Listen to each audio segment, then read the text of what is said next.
Assalamualaikum warahmatullahi wabarakatuh. Waalaikumsalam warahmatullahi wabarakatuh.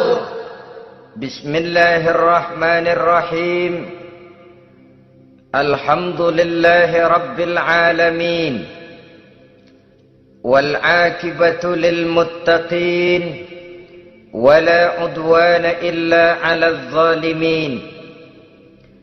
والصلاة والسلام على أشرف الأنبياء والمرسلين سيدنا ومولانا محمد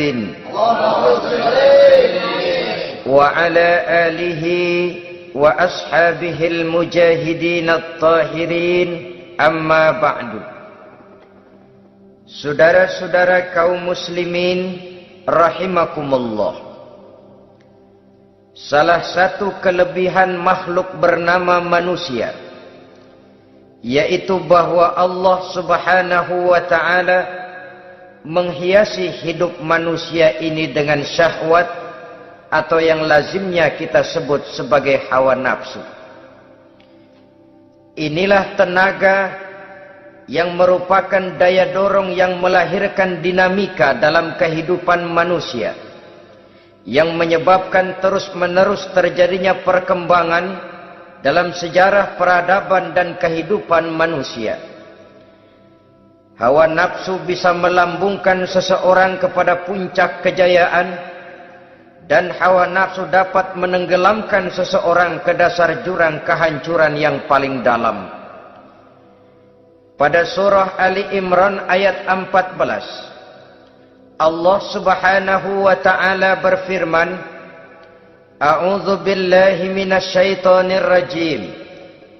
Zuyyina lin-nasi hubbus syahawati minan nisa'i wal banin wal qanatiril muqantarati minadh dhahabi wal fiddah wal khailil musawwamati wal an'ami wal harth. Dzalika mata'ul hayatid dunya. Wallahu indahu husnul ma'ab. Mari kita perhatikan ayat ini lebih dekat lagi. Allah subhanahu wa ta'ala menjelaskan, Zuyyina linnasi hubbus syahawat. Makhluk manusia itu dihiasi dengan hawa nafsu. Dengan kata lain, hawa nafsu adalah perhiasan. Manusia tanpa hawa nafsu sama saja dengan orang yang tidak berhias, monoton, tidak mempunyai perkembangan dalam gerak kehidupannya. Tetapi kalau hawa nafsu adalah perhiasan, maka jika kita berbicara soal perhiasan, ada dua hal yang harus menjadi catatan pokok. Pertama, kapan satu perhiasan boleh kita pakai? Yang kedua, di mana perhiasan itu harus kita pakai?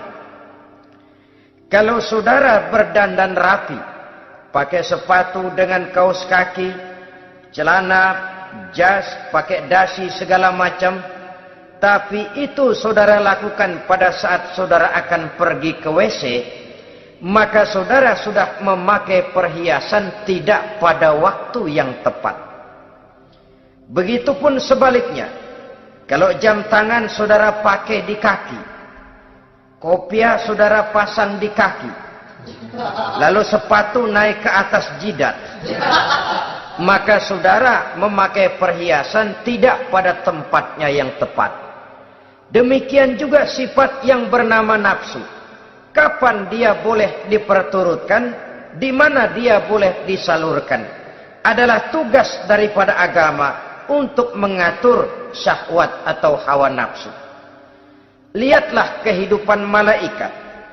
Malaikat makhluk yang diciptakan Allah tanpa hawa nafsu. Maka kehidupan malaikat monoton. Malaikat tidak mempunyai peradaban dan kebudayaan. Malaikat adalah makhluk yang secara instinktif diciptakan untuk berbakti, tidak punya alternatif atau pilihan lain. Saudara lihat, Ada malaikat yang sejak diciptakan diperintahkan untuk sujud, sujud saja sampai sekarang, enggak bangun-bangun.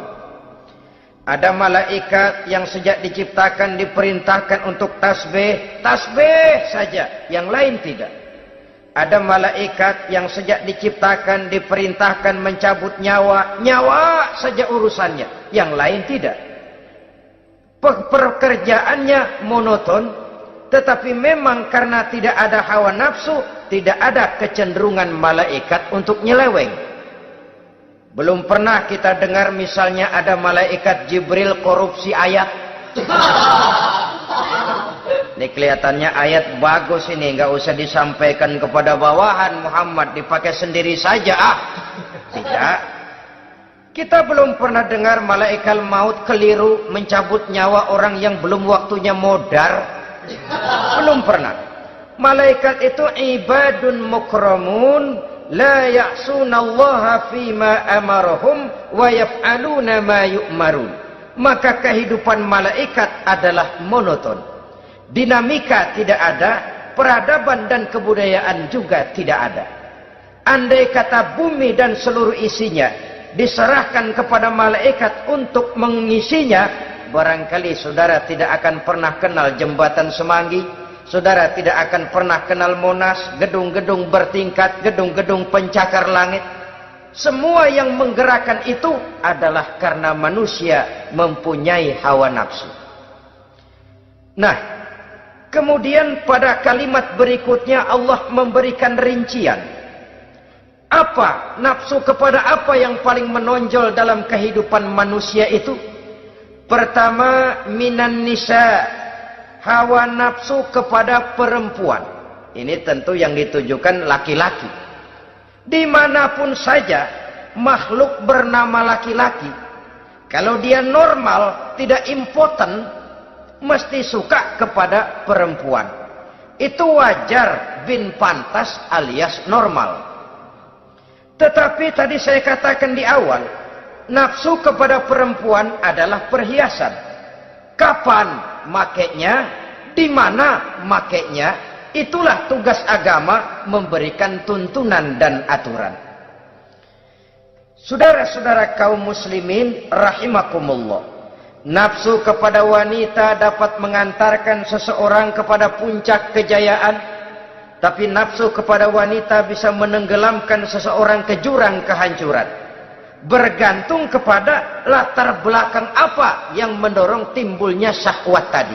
Dengan kata lain, motivasi syahwat tadi digerakkan oleh iman dan ketakwaan, atau semata-mata karena memang syahwat yang merupakan kendaraan iblis.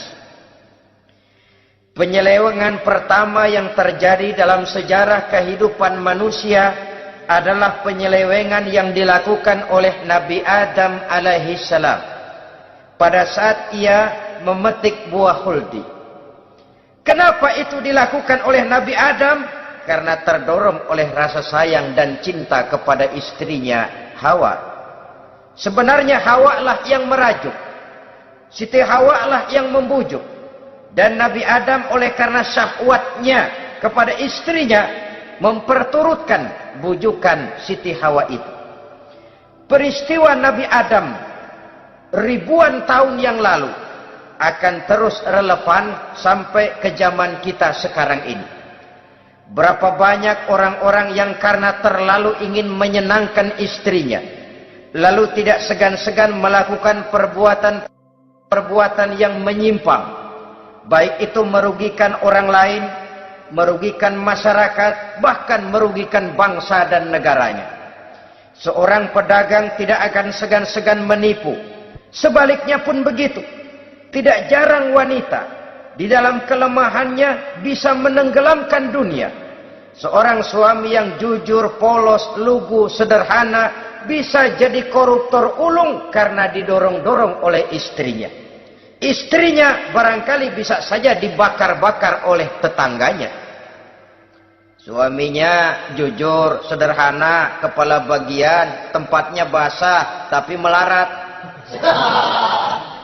Istri rupanya tidak sabar melihat gaya hidup yang makin konsumtif, persaingan yang makin tajam. Suaminya dikipas-kipasin. Kata istrinya, bang, tetangga sebelah kita lakinya pegawai kecil, bang, tapi gelangnya kayak pelek beca. Abang ini kepala bagian tidak bisa membelikan saya macam itu, percuma lah. Kata suaminya, ya bagaimana bu, gaji saya cuma segitu-gitunya. Ya namanya kepala bagian, apaan, kayak sabet dulu. Kalau sudah berpikir ke arah ini, artinya sudah ngipasi suaminya untuk melakukan tindakan yang tidak wajar.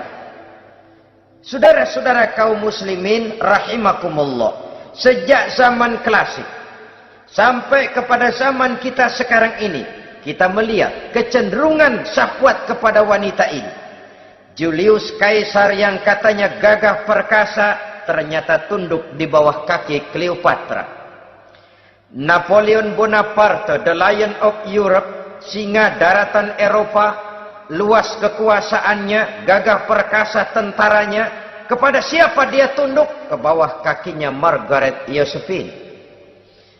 Demikianlah di zaman kita sekarang, kita melihat di Jepang, betapa Perdana Menteri Uno didesak mengundurkan diri dari jabatan Perdana Menterinya oleh karena terlibat skandal dengan geisha.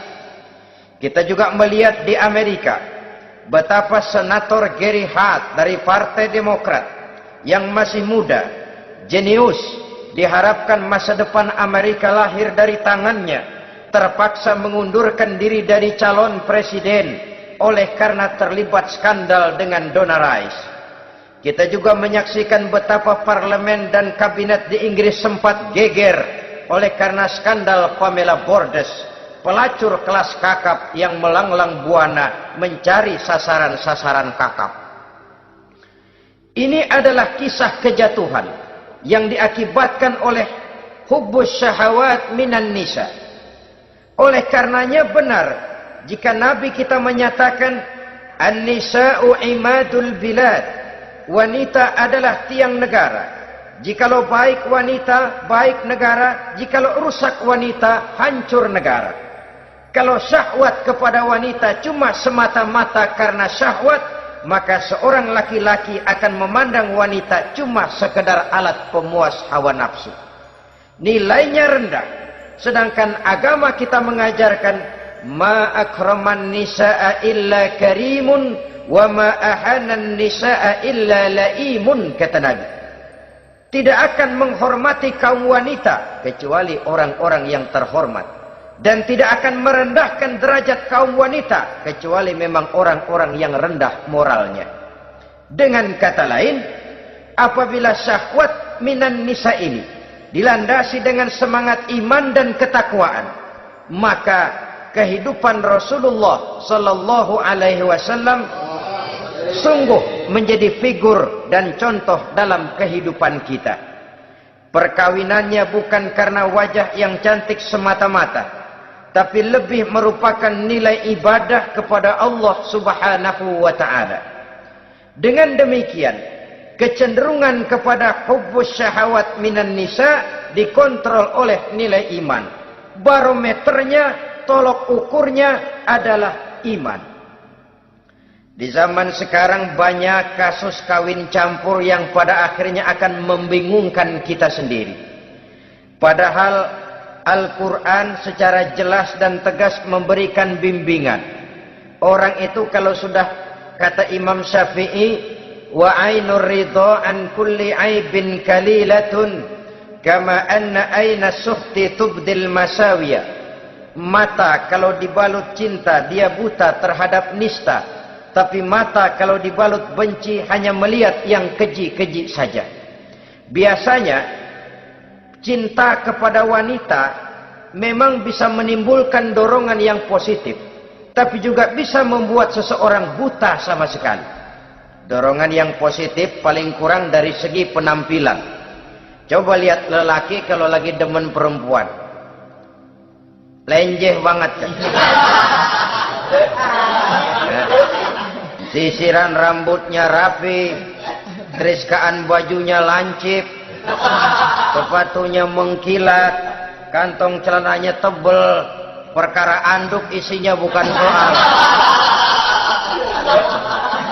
Yang penting kan gaya. Lalu dinamis, kreativitasnya ada saja timbul. Tapi pada sisi lain, jikalau orang sudah kehilangan pertimbangan, juga kadang-kadang tidak segan-segan mengorbankan akidah, mengorbankan nilai-nilai iman. Padahal ini taruhan utama, sampai Quran dengan tegas memberikan peringatan. Wala ammatun mu'minatun khairun min musyrikatin walau a'jabatkum. Perempuan budak yang hitam legam, kalau beriman itu lebih baik untuk dinikahi daripada wanita cantik berkulit kuning langsat tapi musyrik. Lebih baik budak yang hitam legam beriman daripada wanita cantik berkulit kuning langsat berhati bangsat. Tapi kita kadang kehilangan pertimbangan. Karena agama, karena cinta agama digadaikan. Karena cinta akidah terjual. Karena cinta keyakinan jadi korban. Ini semua penyakit yang datang dari hubbus syahawat minan nisa. Kecenderungan mengumbar nafsu kepada perempuan. Ini memang perhiasan, tapi bisa juga jadi bumerang dalam kehidupan manusia. Berapa banyak penyelewengan terjadi karena pengaruh wanita yang tidak bisa jadi bisa. Ini pengaruh di dalam kehidupan memang sedemikian besarnya. Sehingga saudara-saudara kaum muslimin, inilah yang perlu dikendalikan dalam kehidupan, kapan dan di mana. Kalau nafsu adalah perhiasan, kapan dan di mana perhiasan itu harus kita pakai? Di mana dia harus kita tempatkan? Begitu juga yang menyangkut soal perempuan. Kapan? Ya kapan tentu kalau sudah nikah. Di mana? Yang jelas bukan di depan umum.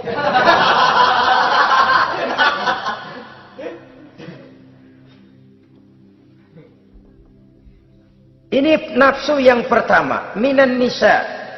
Yang kedua, wal banin. Dihiasi juga manusia dengan kecintaan kepada banin. Makna banin di sini ay al-aulad, anak-anak laki. Kenapa disebut banin, anak-anak laki? Karena pertama, sering anak laki itu lebih jadi kebanggaan buat orang tuanya ketimbang anak perempuan. Sebabnya apa? Pertama, faktor nasab. Silsilah lebih kuat kepada laki-laki ketimbang perempuan. Yang kedua, faktor cita-cita. Orang tua kalau punya anak laki-laki, cita-citanya panjang. Nak, kau nanti jadi dokter ya. Nak, jadi insinyur ya. Nak, jadi pilot ya. Nak, jadi pengusaha ya. Nak, jadi presiden ya. Tapi kalau dia punya anak perempuan, paling, ya nak, mudah-mudahan nanti kamu dapat jodoh orang baik, nak. Dapat jodoh orang soleh. Saudara-saudara, yang ketiga, anak perempuan itu kalau sudah berkeluarga, biasanya pindah kepada lingkungan keluarga lain. Sehingga orang berkata, punya anak perempuan banyak sebenarnya seperti agen. Artinya ada yang mau bawa, kan begitu. Ada yang minta, ambil. Ada yang berminat, buntel. Paling dia nengokin orang tuanya ya, lebaran. Ya syukur kalau sebulan sekali atau seminggu sekali. Tapi minimnya kan lebaran. Dengan demikian dari garis nasab ini lebih kuat al-banin ketimbang al-banat. Manusia dihiasi dengan kecintaan kepada anak-anak. Sering karena terlalu cinta kepada anak, kita menjerumuskan anak.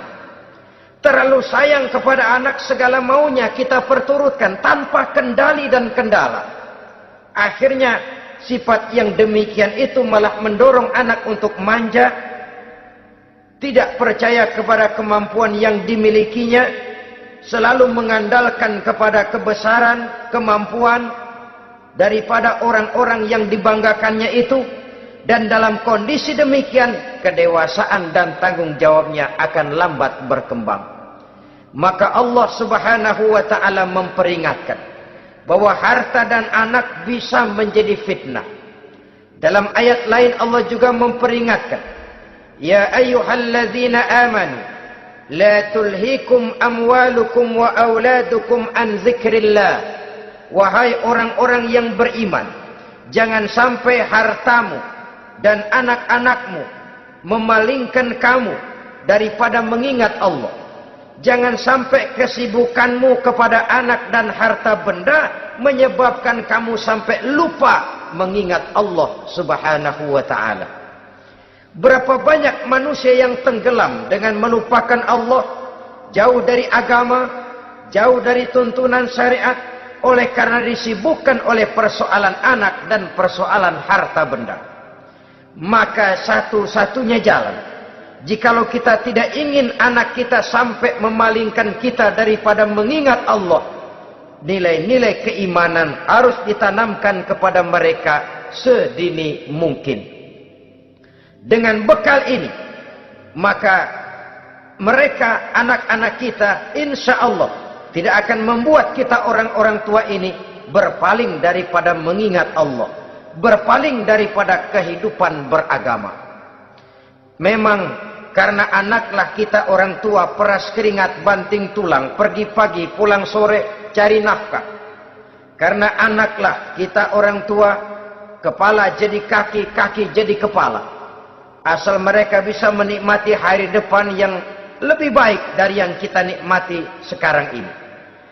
Tapi berapa banyak juga orang-orang tua yang tidak sadar akan amanah berupa anak ini.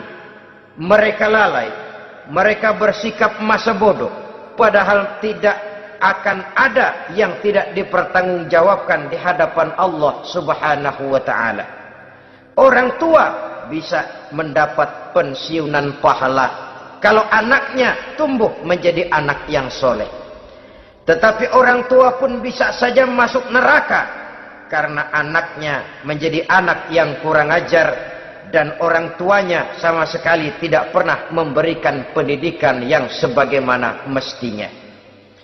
Saudara-saudara kaum muslimin rahimakumullah, kita tentu berharap memperoleh pensiunan pahala dan bukan mendapat tambahan dosa dari kekurang ajaran anak-anak kita akibat kita sebagai orang tuanya tidak pernah mau mendidik mereka. Dalam hadis ada diriwayatkan, ada anak kurang ajar, sembahyang tidak, puasa ibadah tidak, kenal Allah tidak, beriman pun tidak, dosa kelewat banyak, kejahatan berkarat.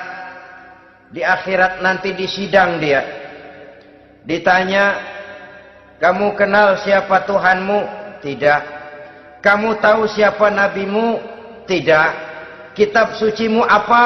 Tidak tahu. Kiblatmu di mana? Tidak ada. Kamu sholat? Tidak pernah. Kamu puasa? Tidak pernah. Wah, kalau begitu kamu rusak sekali. Kamu neraka. Anak ini mengajukan protes. Saya menuntut keadilan. Benar saya tidak kenal siapa Tuhan saya. Saya tidak tahu apa kitab suci saya. Saya tidak pernah mendirikan sholat. Tidak pernah melaksanakan puasa. Pendeknya tidak ibadah dan tidak iman. Tapi semua itu terjadi. Sebab-sebabnya tidak lain karena orang tua saya tidak pernah mendidik dan mengajarkan saya. Orang tua saya tidak pernah mengarahkan saya ke jalan itu. Sampailah saya seperti keadaan yang sekarang ini. Orang tua saya enak-enakan ngaji, saya teler diantepin aja. Orang tua saya memegang kitab, saya megang botol. Dia tahu, dia diam saja. Dia tahu dan dia tidak memberikan peringatan. Karena orang tua saya lah, maka saya jadi seperti sekarang ini. Kalau saya harus masuk ke dalam neraka, saya menuntut keadilan agar orang tua saya juga ikut bersama saya gabung ke dalam neraka. Orang tuanya yang baik-baik dipanggil, sudah mau berangkat ke surga nih orang tua, dipanggil, "Ntar dulu mas, ini dulu." Mau kemana, gancang banget? Surga pak, nanti dulu urusan belum beres. Ini benar anakmu ini? Dilihat anaknya, iya anak saya ini. Waktu di dunia nggak pernah diajarin ngaji, nggak pernah. Sampai dia nggak kenal Tuhannya, nggak kenal nabinya, nggak kenal kiblatnya, nggak kenal kitabnya. Iya. Dia sembahyang, kamu dia nggak sholat, kamu diemin aja. Iya kali. Kenapa pakai kali? Yang benar ngomong nanti. Ramadan dia nggak puasa, kamu nggak tegur, kamu diam saja. Iya. Wah, kamu nggak tanggung jawab. Kamu tahu anak itu adalah amanah. Menyia-nyiakan amanah adalah khianat. Khianat adalah dosa besar. Jadi bagaimana saya? Ya kamu gabung sama anakmu, join ke neraka berdua bareng. Lantaran kamu tidak mau mendidik mereka, anak-anakmu, maka jadilah anak-anakmu seperti sekarang ini. Saudara-saudara kaum muslimin rahimakumullah. Sebaliknya, jikalau anak-anak kita yang kita cintai ini, yang merupakan buah hati belahan jantung, tumbuh dan berkembang menjadi anak-anak yang soleh, yang bermanfaat bagi masyarakatnya, bagi agama, bangsa dan negaranya, kita orang tuanya bolehlah tentram menerima pensiunan pahala. Menerima pensiunan pahala dari kesolehan anak yang ditinggalkannya. Alangkah nikmatnya mendapat pensiunan pahala. Terbaring kita di bawah pohon kemboja, nilai kebaikan kita dikenal orang, nama kita akan tetap hidup. Oleh karena kita meninggalkan anak-anak yang tumbuh menjadi generasi yang soleh, bukan anak yang salah. Oleh karenanya, kecintaan kepada anak jangan sampai membuat kita lalai dari mengarahkan mereka kepada kehidupan beragama. Di zaman sekarang ini, kecenderungan kita mengarahkan anak pun sudah kepada kecenderungan yang berbau materialistis. Maka yang ramai bagaimana anak bisa mengejar program MBA, Master of Business Administration, supaya keluar bisa jadi manajer. Bagaimana anak lalu kursus komputer, supaya keluar menjadi tenaga yang canggih di bidang komputer. Ya, kalau dia perempuan cantik, bagaimana dia bisa masuk akademi sekretaris and management, supaya bisa jadi sekretaris. Atau bagaimana dia bisa masuk sekolah nyanyi, supaya nanti jadi penyanyi dengan tarik suara, uang lalu mengalir ke dalam kocek jutaan nilainya. Maka yang ramai pun hal-hal yang semacam itu. Dalam pada itu, pengajian, kursus-kursus keagamaan, study club yang membicarakan masalah-masalah agama, ramainya kadang-kadang kalau bulan Ramadan, dianggap training center. Ya lumayan, daripada tidak sama sekali mah lumayan.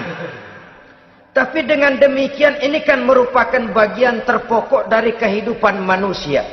Alangkah idealnya jika dia mengantongi gelar MBA, Master of Business Administration, tapi punya nilai iman yang tangguh, ahli komputer, tapi punya keyakinan beragama yang mantap. Saudara-saudara kaum muslimin rahimakumullah, kecintaan kepada anak-anak sering mendorong seseorang untuk menimbulkan sifat nepotisme. Segalanya serba garis keturunan. Sejak ia jalur birokrasi sampai ke dalam kehidupan sehari-hari, nepotisme ini bisa terlihat. Orang kehilangan kondisi objektivitasnya. Mampu atau tidak, soal lain. Bidangnya atau tidak, bukan soal. Yang penting masih ada hubungan keturunan. maka timbullah tumpang tindih untuk sesuatu pekerjaan yang tidak sesuai dengan kemampuan dan keahliannya. Di desa-desa kita melihat masjid, ketua masjid bapaknya, bendahara anaknya, sekretaris mantunya, Bilal besannya, kul beduk engkongnya. Pokoknya asal masih ada garis keturunan masuk, tidak minggir. Ini pada akhirnya kurang menciptakan pemerataan kesempatan. Iyalah kalau profesinya, tapi kan jarang yang demikian itu. Kita boleh cinta kepada anak-anak kita, tapi jangan lalu mempergunakan posisi yang kebetulan kita gunakan untuk menempatkan anak-anak kita lebih dari kemampuan yang mereka miliki. Nepotisme yang lahir. Sehingga ini bukan saja tidak mendidik, tapi mengakibatkan terjadinya tumpang tindih. Tidak lagi berprinsip the right man on the right job, bahwa orang harus ditempatkan sesuai dengan keahliannya, tapi kita sudah berpikir subjektif. Ahli atau tidak ahli, asal masih berbau keturunan, ayo silakan. Nepotisme yang akan lahir. Oleh karenanya, mencintai anak adalah sesuatu yang merupakan perhiasan di dalam kehidupan. Wajar, tetapi harus kita menempatkannya sesuai dengan semestinya. Ini yang kedua. Yang ketiga, nafsu yang menghiasi hidup manusia itu adalah nafsu kepada wal qanatiril muqantarati minadz zahabi wal fiddah. Al-qantarah ay al-malul katsir. Kecintaan, kesenangan, nafsu kepada harta benda yang banyak daripada emas dan perak. Ini tentu sesuai dengan situasi dan kondisi. Kecintaan untuk mengumpulkan harta benda yang sebanyak-banyaknya. Baik itu berupa emas, baik itu berupa perak. Ini cuma penyebutan beberapa jenis dari kecenderungan manusia kepada harta benda. Bukankah sering dikatakan orang bahwa manusia di dalam berhadapan dengan harta itu seperti meminum air laut. Makin diminum, makin kering tenggorokan, makin haus kita dibuatnya. Apabila watak ini kita perturutkan, maka manusia tidak akan pernah kenal puas, tidak akan pernah kenal cukup. Nabi kita memberikan peringatan. Lau anna libni Adam wadiyani min zahabin labtagha lahu mathalisan wa la yamla'u jawfa ibni Adam illa turab.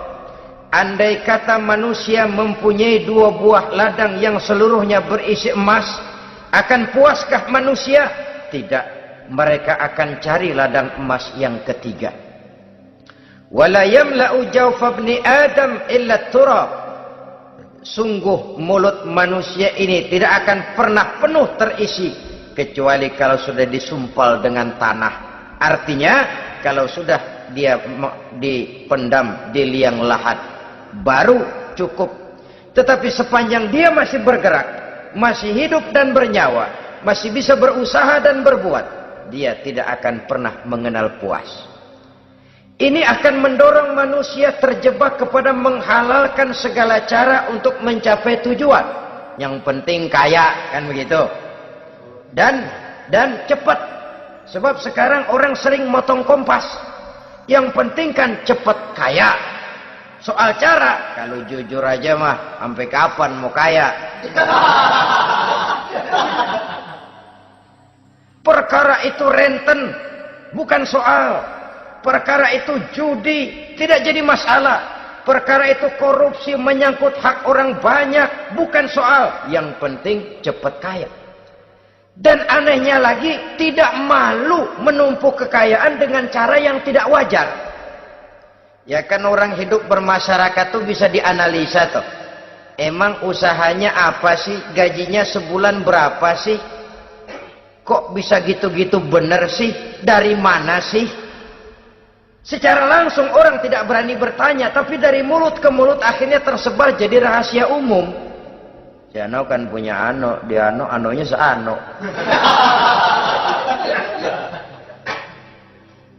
Ini bisa jadi bahan pertanyaan dalam kehidupan, akhirnya jadi gunjingan.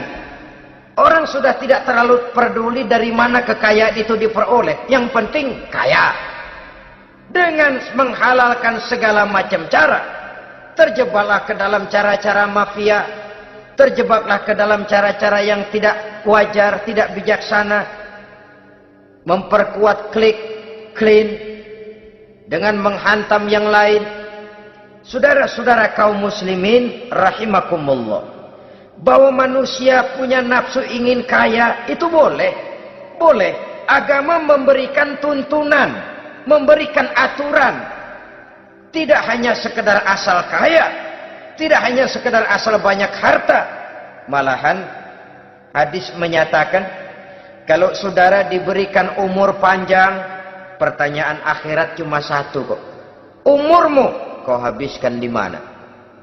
Kalau saudara diberikan amanah berupa ilmu pengetahuan, pertanyaan akhirat juga cuma satu kok. Ilmumu kau amalkan untuk apa? Tapi kalau kita diberikan amanah berupa harta benda, pertanyaan akhirat itu dua. Min aina iktasabahu wa fima anfaqahu. Dari mana hartamu kau dapat, kemana hartamu kau belanjakan. Dari mananya ditanya, kemananya juga ditanya. Depan belakang ditanya. Dan kalau mempergunakan harta untuk kesenangan syahwat, orang berani bukan main. Tapi kalau untuk kepentingan agama, yang hakikatnya untuk kepentingan dirinya sendiri, berat seperti nyabut bambu dari ujung. Orang kalau menyumbang masjid 100.000, itu kan zohirnya memberikan panitia masjid. Tapi hakikatnya kan dia nabung buat dirinya sendiri. Seolah-olah dia cuma berkata, Pak, tolong saya titip 100.000, ini untuk kepentingan saya di akhirat nanti. Silakan uangnya mau dibelikan semen, pasir, kaca, pintu, jendela, silakan. Saya cuma titip, ini untuk saya di akhirat nanti. 100.000 Pak. Zohirnya dia memberikan kepada panitia masjid, madrasah, pesantren, yatim piatu. Hakikatnya dia nabung buat dirinya sendiri di akhirat. Malah tabungan ini bukan SDSB namanya, SDBS. Sumbangan dana berhadiah surga. Itu SDBS namanya. Sekarang orang mengejar SDSB, lalu berat mengejar SDBS. Sumbangan dana yang berhadiah surga. Langsung dari Allah subhanahu wa ta'ala. Coba kalau dia main golf, sewa lapangan golf itu 400-500 ribu sebulan. Paling 4-5 kali main. Beli stick golfnya saja sampai jutaan. Datang panitia pembangunan masjid 100.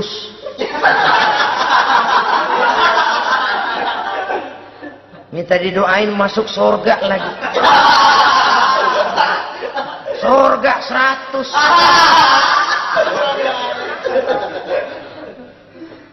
Saudara-saudara kaum muslimin rahimakumullah, kecintaan kepada harta benda yang banyak, baik berupa emas, berupa perak, mendorong orang untuk berlomba-lomba yang Allah peringatkan dalam Al-Quran, alhaakumut takatsur hatta zurtumul maqabir.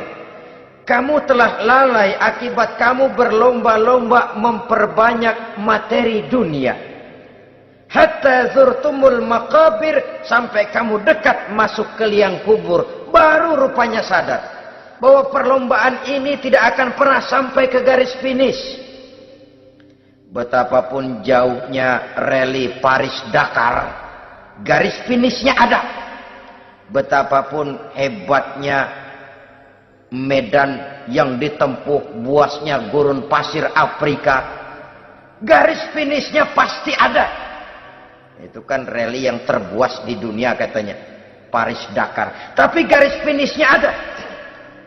Namun jikalau kita berlomba memperbanyak harta, kita tidak akan pernah sampai ke garis finish. Yang kecil-kecilan aja dah. Kalau orang ditanya, kamu kenapa sih belum mau sembahyang? Ya bagaimana mau sembahyang Pak, tinggal di Jakarta masih kontrak. Saban habis tahun diubur-ubur yang punya rumah. Kalau punya rumah sendiri walaupun kecil-kecilan saya mau ibadah Pak. Ya diberikan rezeki oleh Allah, bisa bikin rumah walaupun kecil-kecilan. Belum juga mau sembahyang. Kok belum juga sembahyang? Iya Pak, rumah emang udah punya sendiri, cuman kecil Pak. Atasnya atap, kalau hujan aja bocor.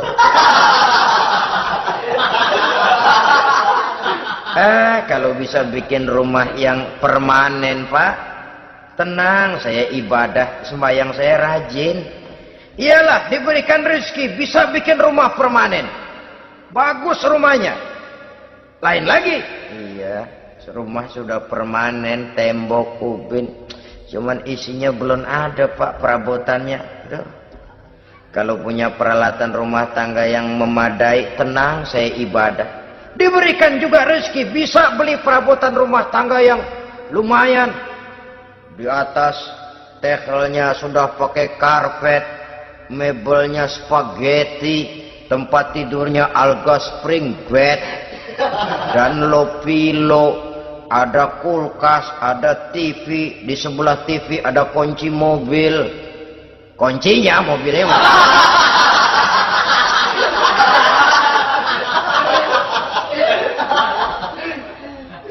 Bagaimana? Sekarang sudah cukup perabotan. Perabotan sudah ada Pak, cuman kendaraan belum punya ini.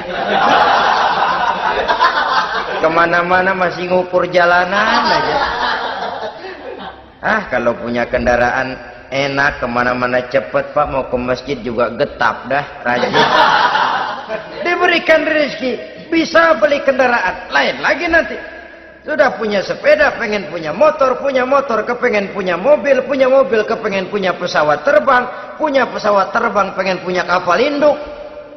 Sudah punya kebun, pengen beli sawah, sudah punya sawah, pengen punya gunung, sudah punya gunung, laut diborong.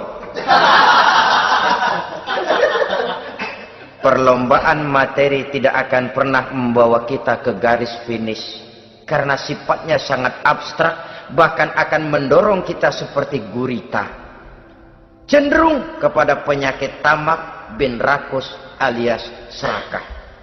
Dengan demikian saudara-saudara, bahwa kecintaan kepada harta merupakan nafsu, dan nafsu itu adalah perhiasan.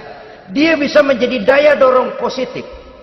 Kalau dalam upaya memperoleh harta itu kita tidak akan keluar dari tujuan keridhaan Allah. Saya cari nafkah, tapi yang Allah ridho. Saya ingin kaya, tapi dengan cara yang Allah ridho. Ini kunci yang akan menyelamatkan kita manusia dari perangkap menghalalkan segala cara. Ini yang ketiga. Yang keempat, dihiasi manusia itu dengan nafsu kepada wal khailil musawwamah, kuda yang bagus, kendaraan yang bagus, kuda yang terpelihara. Al musawwamah ada yang mentafsirkan ar-ra'iyah. Ar-ra'iyah itu yang digembalai. Binatang ternak, kuda yang digembalai atau kuda yang diikat. Artinya, kalau dulu kan yang namanya tuan-tuan tanah itu baru dibilang bejeger kalau kemana-mana naik kuda. Jet set zaman dulu itu udah kelompok jet set, itu kendaraan. Kalau sekarang baby benda, dulu mah kuda band.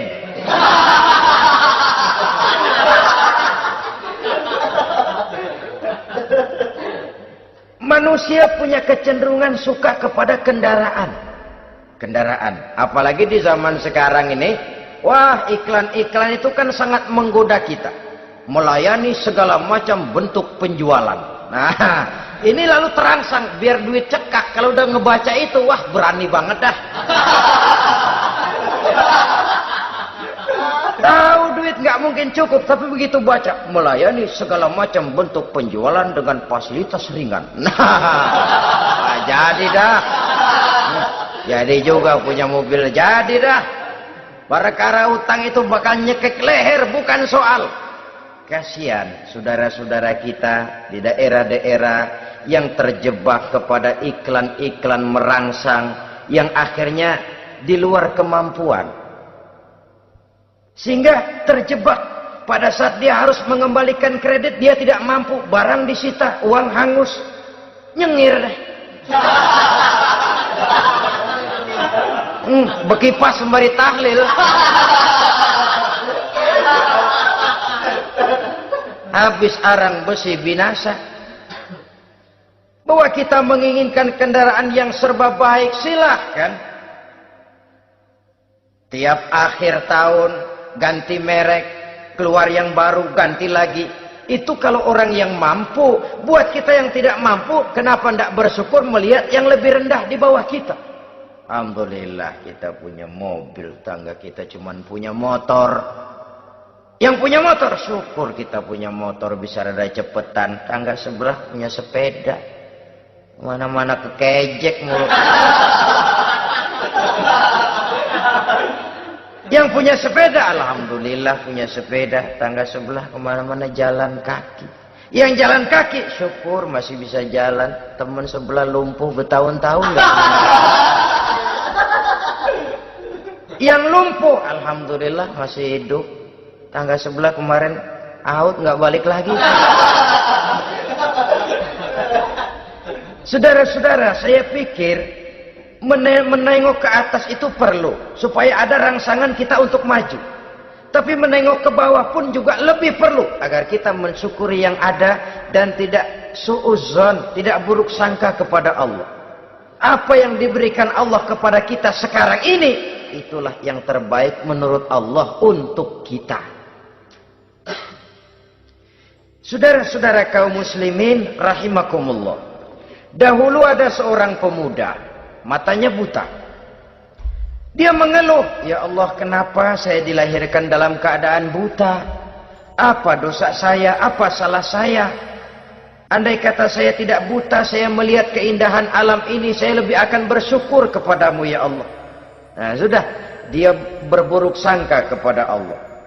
Satu hari, ini Raja Baduy di pedalaman mengerahkan tentaranya menculik anak-anak muda. Ini Raja Baduy ini kanibal, artinya suka makan daging manusia. Anak-anak muda ini diculik. Yang masih muda-muda ya, kalau kambing muda itu kan di sop rada sedap. Rupanya ini Raja kanibal ini begitu. Anak-anak muda termasuk ya pemuda yang buta tadi itu kena culik. Ya sudah diculik, rawatlah di istana raja ini, diberikan pakaian bagus, dikasih makan serba enak. Sebab apa? Supaya badannya gemuk. Setelah gemuk nanti dipotong di sop legit. Udah, kerjanya cuma makan tidur, fasilitas nikmat, tidur enak. Udah giliran dapat 1 bulan 2 bulan kemudian, ketika mau diambil anak-anak muda ini, raja sendiri yang milih mana yang disop duluan nih. Sampai giliran anak muda yang buta ini, raja geleng kepala. Yang begini mah buta, dagingnya nggak enak. Ini satu lepas aja, lepas.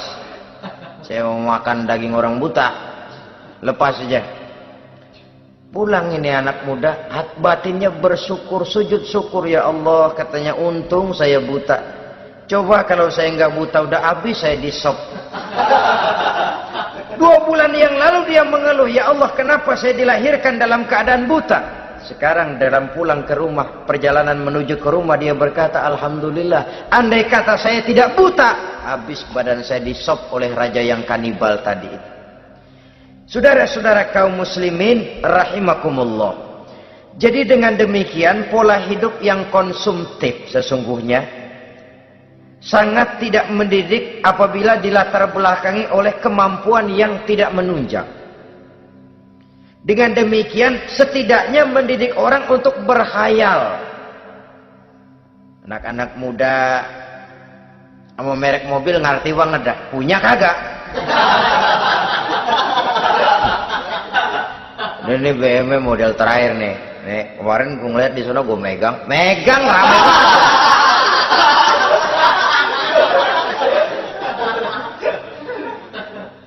Tulul amal ini kalau tidak diimbangi dengan saluran yang positif, dia akan terjebak kepada penyakit tulul amal, panjang angan-angan. Baiklah ya, wal khailil musawwamah. Yang keempat, yang kelima maksud saya, wal an'am, cinta kepada binatang ternak. Manusia ini kan punya kecenderungan macam-macam. Setelah rumahnya bagus, hartanya banyak, kendaraannya cukup, ingin beternak. Jadilah peternak. Ini kecenderungan manusia, wajar saja sepanjang didapat dan dilakukan dengan cara-cara yang wajar. Wal hars, dan tumbuh-tumbuhan, bertani, bersawah, berladang, itu merupakan kecenderungan daripada manusia. Keseluruhan itu kata Allah, kecintaan kepada wanita, kepada anak, kepada harta benda, kepada kendaraan, kepada binatang ternak, kepada tumbuh-tumbuhan, zalika, semua itu mata'ul hayatid dunya, merupakan kesenangan hidup dunia. Berapa lama kesenangan hidup dunia? Sebentar, seumur manusia. Seumur manusia. Bahkan kadang-kadang pada saat dia masih hidup pun orang tidak sepenuhnya sempat menikmati kesenangan hidup dunia. Apabila ajal datang, selesailah kehidupan dunia sampai di situ. Orang-orang kafir, buat mereka surganya di dunia ini. Bila kehidupan di dunia selesai, selesailah sudah surganya sampai di situ. Kesemua itu janji kata Allah merupakan kesenangan daripada kehidupan di dunia. Wallahu indahu husnul ma'ab, dan Allah mempunyai tempat kembali yang sangat baik. Nah, setelah Allah menjelaskan semua itu, pada ayat yang ke-15 Allah memberikan jalan keluarnya. Memperturutkan nafsu kepada wanita, anak-anak, harta benda, kendaraan, binatang ternak. Bijaksanakah itu? Dalam ayat ke-15 surah Ali Imran ini Allah memberikan penjelasan tuntas. Qul a'unabbi'ukum bi khairim min zalikum. Katakan kepada mereka Muhammad, maukah kamu aku beri kabar yang lebih baik dari semua itu?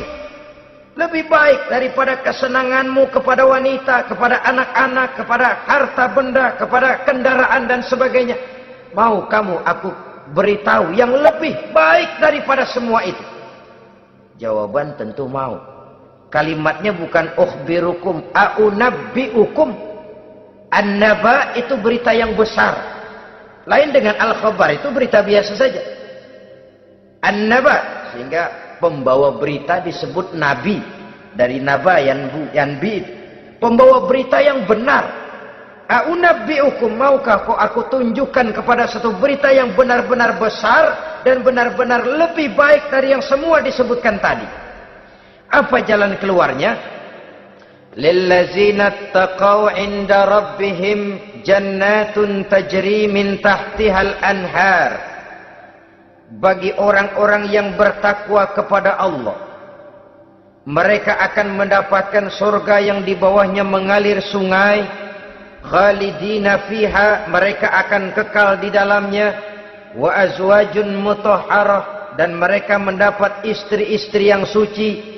Waridwanum minallah, dan keridhaan daripada Allah subhanahu wa ta'ala.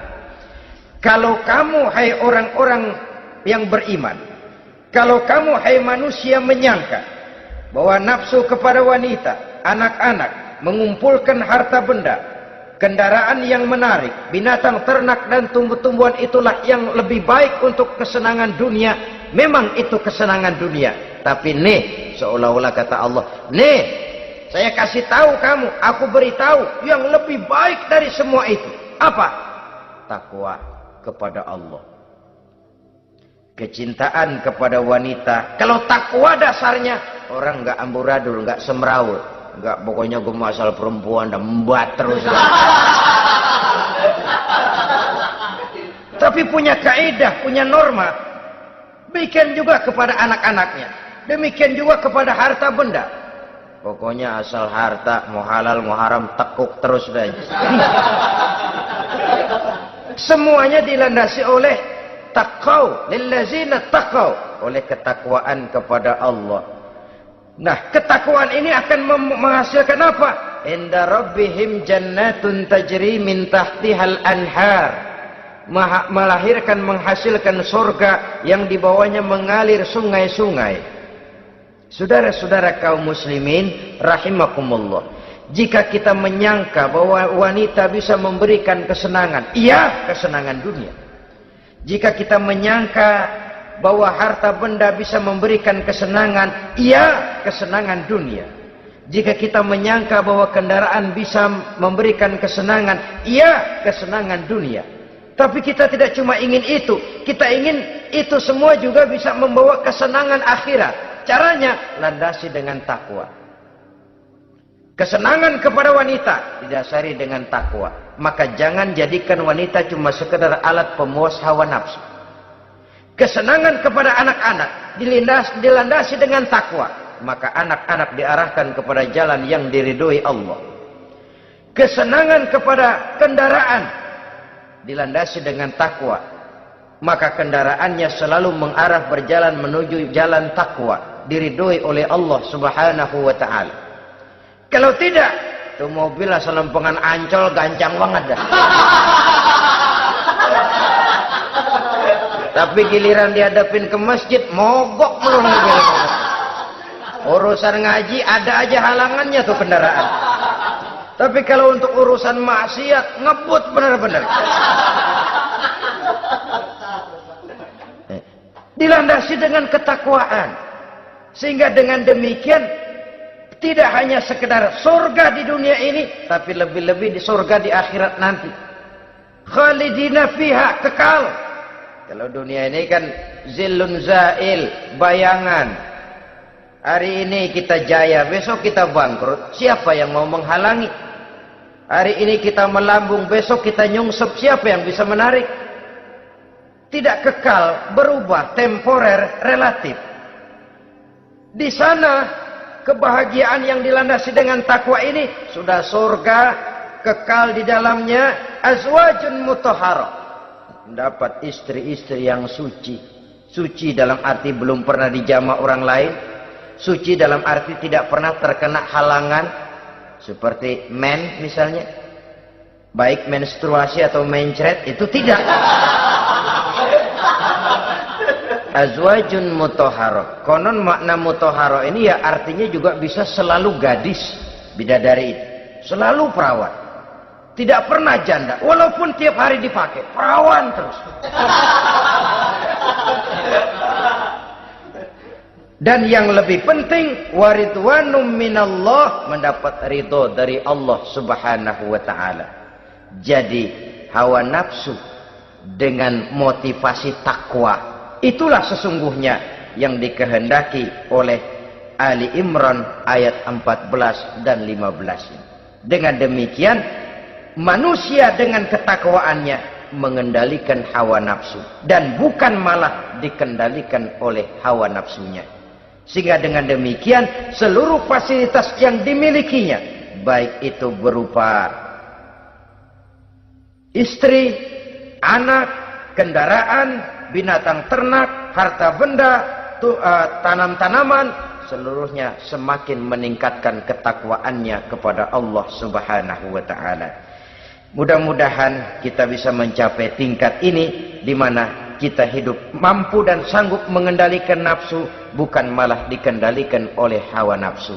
Terima kasih dan mohon maaf. Wassalamualaikum warahmatullahi wabarakatuh.